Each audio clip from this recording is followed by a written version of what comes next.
All right, so this is chapter 3 of my Arizona journey, Ironman Arizona journey, and actually we're gonna take a look at the lunar eclipse that's going on right now. And maybe by the time that we finish up my little report, we will see it go all the way through. But anyways, all right, we're back here. While the lunar eclipse is going on. So I'm just going to tell you a little bit about the week that was. Last week I had mentioned that I was going to go on a trip with my wife, and so I wasn't going to be able to train a lot.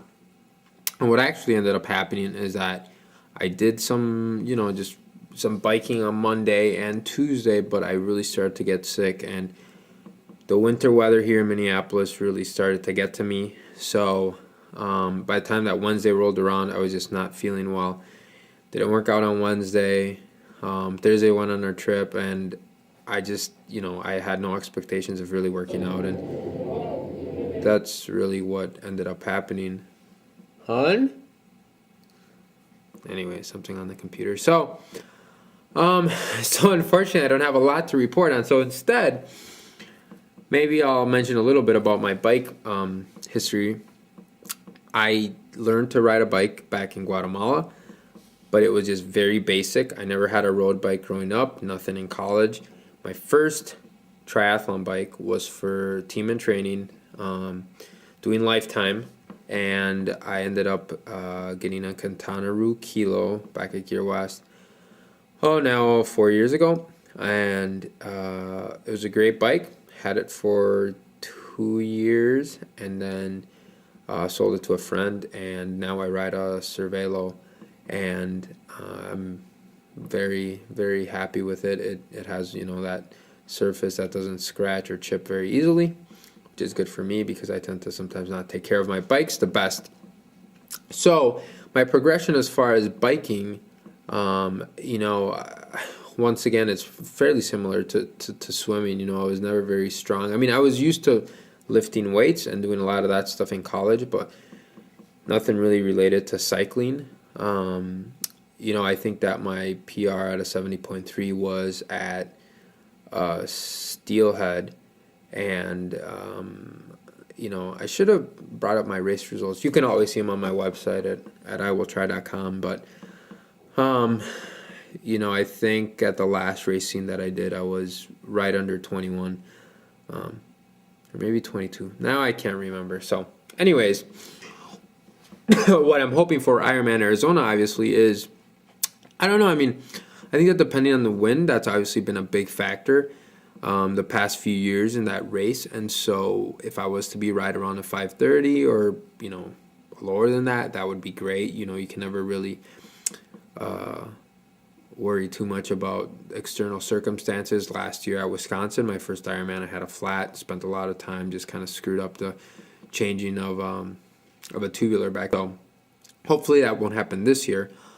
There's a good discussion kind of about tires on Slow Twitch about that. Speaking about Slow Twitch, they just released their new calendar today. So if I think it will be very robust. You've always had to go search around different websites to get a complete calendar, considering that the Slow Twitch community is so big. I think it's like 17,000 members. It will prove to be the definitive race calendar in North America. I mean, within a month's time, I'm sure. So go check that out.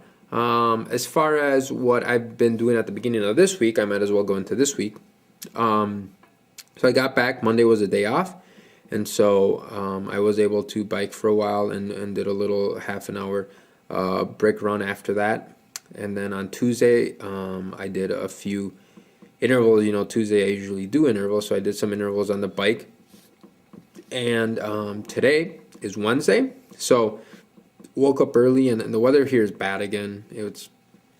This morning I was running on the treadmill at 5:15 or whatever, and they were speaking about how many minutes it would take for you to get frostbite.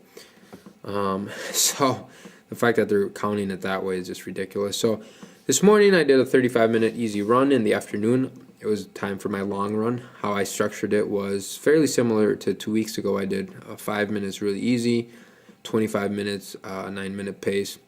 an hour straight at an 8-minute pace, and then I decided to only do an extra 15 minutes, so a total of 145 since I had already done 35 minutes in the morning, or half an hour in the morning. So finish it off with 15 minutes, going down from 8s to 7:30s.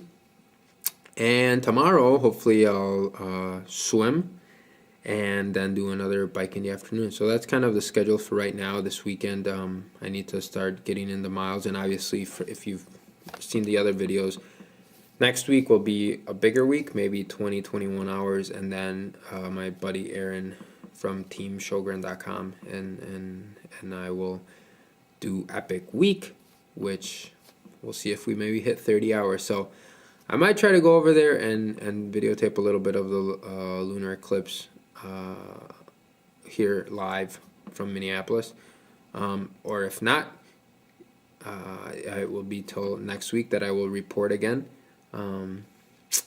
And so I guess today I would encourage, all you guys, once again, obviously Ironman Arizona, guys that are doing, and girls that are doing St. Anthony's, and obviously all the rest of you guys that are just doing base training, that, if your butt's really sore from cycling and those shoes stink and you don't want to get on the trainer, you tell them, hey, I need to try, so you better get on it.